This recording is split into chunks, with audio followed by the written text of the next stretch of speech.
तेरा जानी मेरा जानी, तेरा जानी मेरा जानी, तेरा जानी मेरा जानी।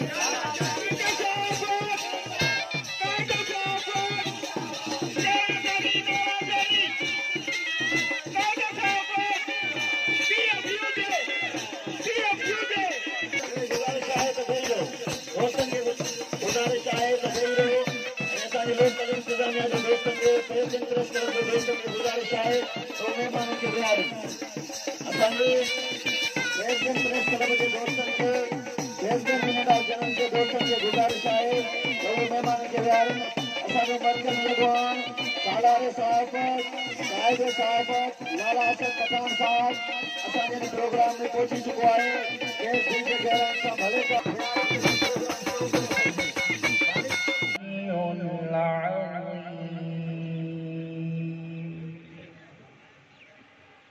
जज़ाकल्लाह। खैरपुर यूनियन ऑफ जन्नत जो मुनासिक फरमान सातो साहब असांजे प्रोग्राम में पहुतो है कि गुजारिश है स्टेज थे फरमान सातो साहब।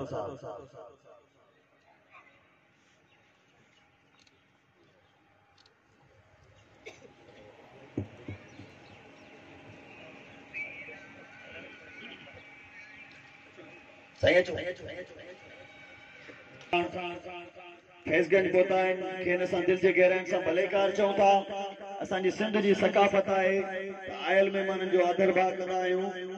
जो न अजरक जी इज़मत जो कायल हुजे, मुंहिंजी ॿोलीअ ॾेन जो माइल हुजे, ज़हन जंहिंजो अञा बि विरायल हुजे, तंहिंसां कहिड़ो भला मुंहिंजो नातो हुजे। ना फारूक शर साहब खे त उहो असांजे महबूब भगवान सालारे साहब लाला असद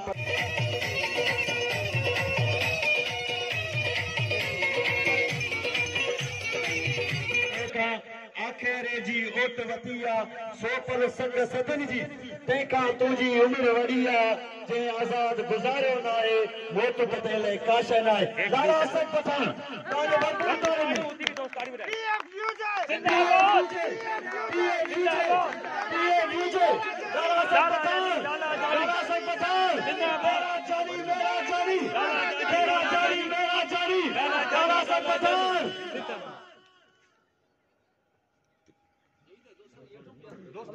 एकड़ो के थोरो हेठ भी ता कंदो थोरो मुनासिब हेठ हलो।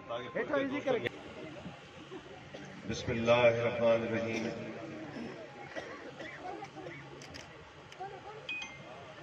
स्टेज ते वेठल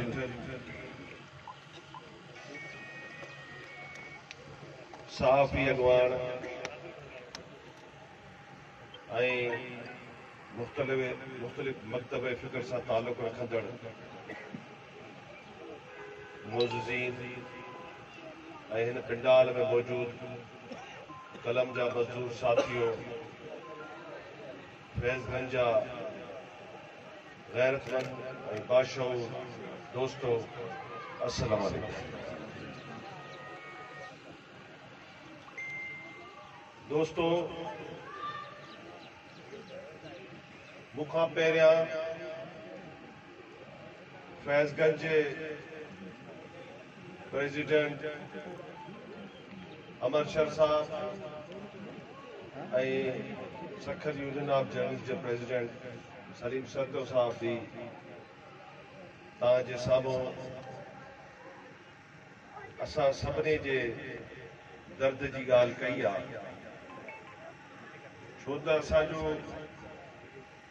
दर्द भी सांझो आहे ऐं सुख भी सांझो आहे। अफ़सोस सां चवणो थो पए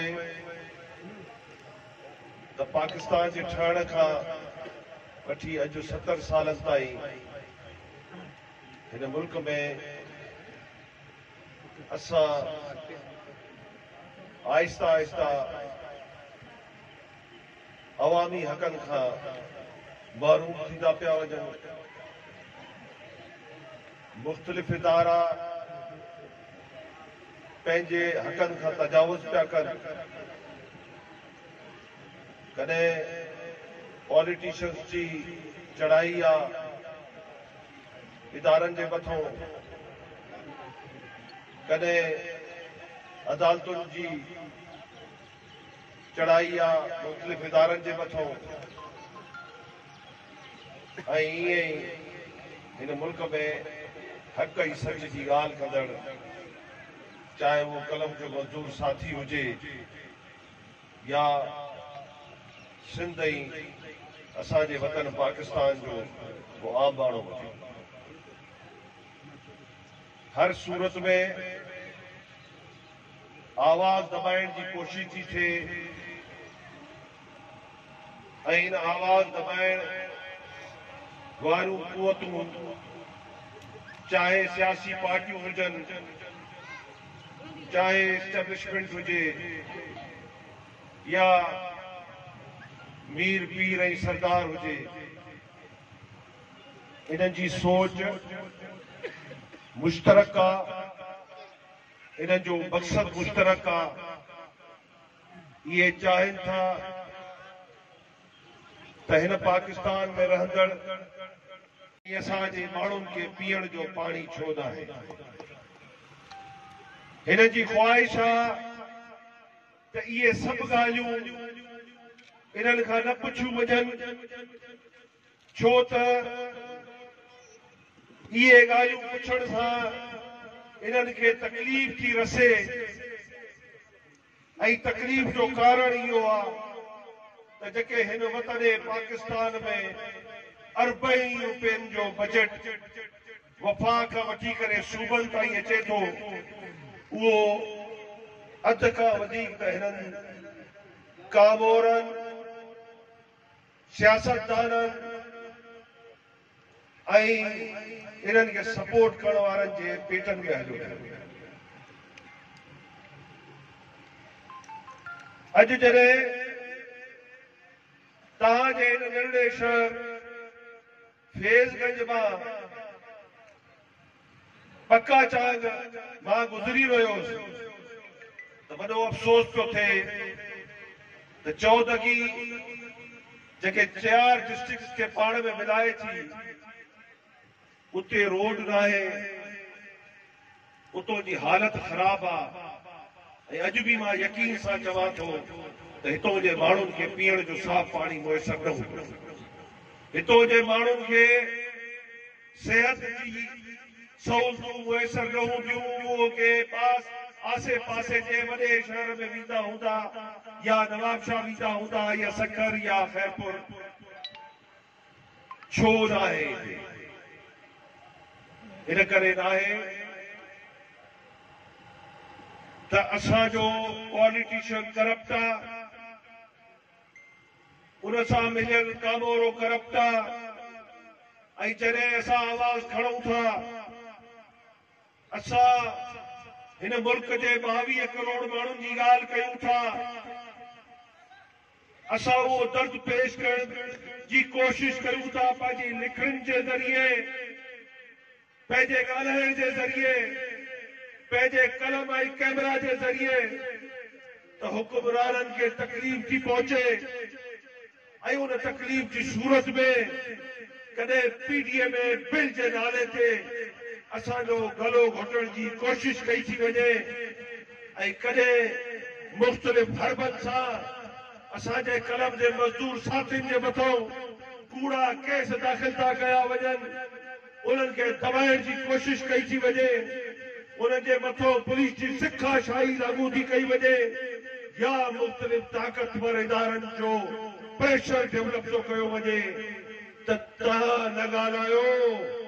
तव्हांजे ॻाल्हाइण सां 22 करोड़ सुम्हियल आवाम जागे थी, उहो साॻियो पुछाड़ो करे थी, उहो साॻियो पुछे थी त हिन मुल्क जे सालाना अरबनि रुपयनि जे बजट खे हिन मुल्क जे आम माण्हुनि ते छो नथो लॻायो वञे। इहा तकलीफ़ आहे ऐं इहा तकलीफ़ पाकिस्तान जे ठहण खां बची करे छॾियो।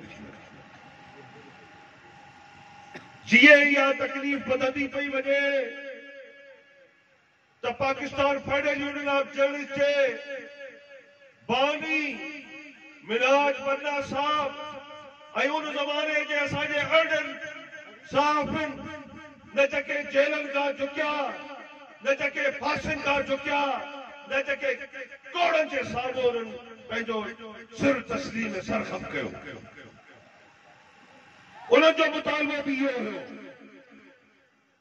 त असां तव्हांजे मुख़्तलिफ़ तरीक़नि सां आम माण्हुनि जी हक़ तलबी खे उजागर कंदासीं।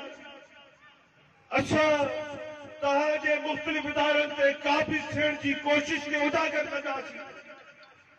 असां तव्हांजी तरफ़ां हिन मुल्क जे मथां सेंसरशिप लागू करणु, हिन मुल्क जे इदारनि ते पाबंदी हणणु, हिन मुल्क जे कलम जे मज़दूर खे बेरोज़गार करणु, उनजी जमाबंदी करणु, उनजे कलम खे तोड़णु रोकणु न ॾींदासीं कंहिं बि सूरत में। इहा ई त असांजी जदोजहद आहे। तकलीफ़ कहिड़ी आहे हिननि खे? तकलीफ़ इहा आहे त जेकॾहिं असां पंहिंजी ॻाल्हि कयूं ऐं असां चऊं त पका चवनि ठीकु आहे त हिन जो असां सां कोई इख़्तिलाफ़ न आहे। असां चऊं त खैरपुर डिस्ट्रिक्ट पेरिस बणिजी वियो आहे त कंहिं बि हुकुमरान जो असां सां कोई इख़्तिलाफ़ न आहे।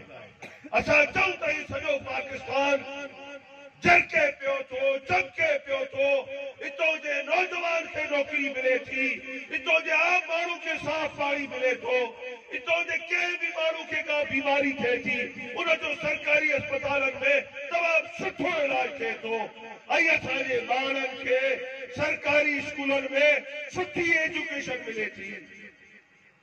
जेकॾहिं मां इहो चवां त मां सुठो साफ़ ई आहियां, पोइ मूंसां कंहिंजो को बि इख़्तिलाफ़ न आहे। पर जेकॾहिं मां चवां इहो सभु ग़लति आहे, इहो कूड़ आहे, त पोइ चवनि था त तव्हां हिन सोसाइटी खे ख़राब था कयो, छो त तव्हां हिन सोसाइटी खे सच था ॿुधायो।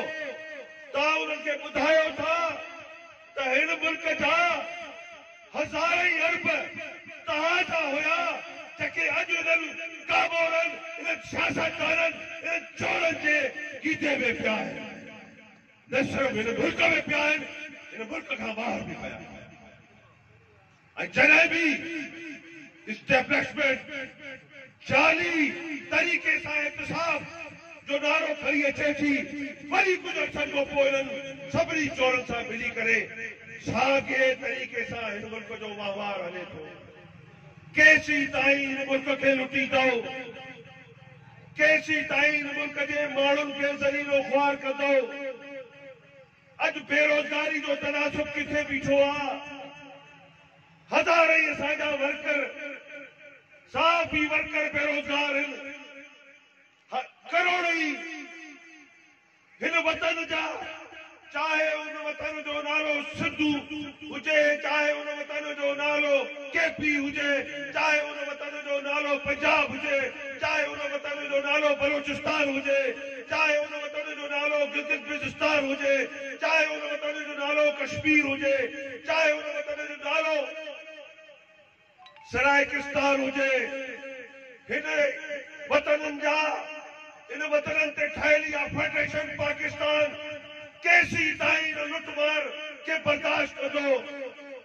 केसी ताईं तुंहिंजा माण्हू गुर्दनि जी बीमारी में साफ़ पाणी न मिलण जे करे मरंदा? केसी ताईं तुंहिंजा माण्हू पंहिंजे ॿारनि खे सुठी तालीम नथा ॾियारे सघनि? उनजी वजह इहा आहे त तव्हां सरकारी स्कूलनि खे ज़ीरो करे छॾियो आहे ऐं प्राइवेट स्कूलनि में असां वटि एतिरा पैसा न आहिनि जो असां पंहिंजे ॿारनि खे पढ़ाए सघूं। छो न क्वालिटी ऑफ एजुकेशन हिकु जहिड़ो हुजे? छो न सिहत जा सभु मर्कज़ हिकु जहिड़ा हुजनि? तव्हांजा ॿार ऐं तव्हां पंहिंजो इलाज अलॻि खाइबा करायो, मुंहिंजो वर्कर ऐं मां ऐं सिंध जा आम माण्हू सरकारी अस्पतालनि में पंहिंजो इलाज कराइनि। छो यावत भेद आहे? वोट असांखो वठो, सपोर्ट असांखो वठो, कॉन्स्टिट्यूएंसी में अची करे मुख़्तलिफ़ वॾनि शख़्सियतनि जा नाला खणी जिन्हनि पंहिंजे ज़माने में हिन वतन लाइ हिन मुल्क लाइ कमु कयो हो, केसी ताईं उन्हनि जा नाला खणी तव्हां हिन मुल्क जे माण्हुनि खे ज़लीलो ख़्वार कंदव। खुदा जे वास्ते हाणे बि अकुल कयो।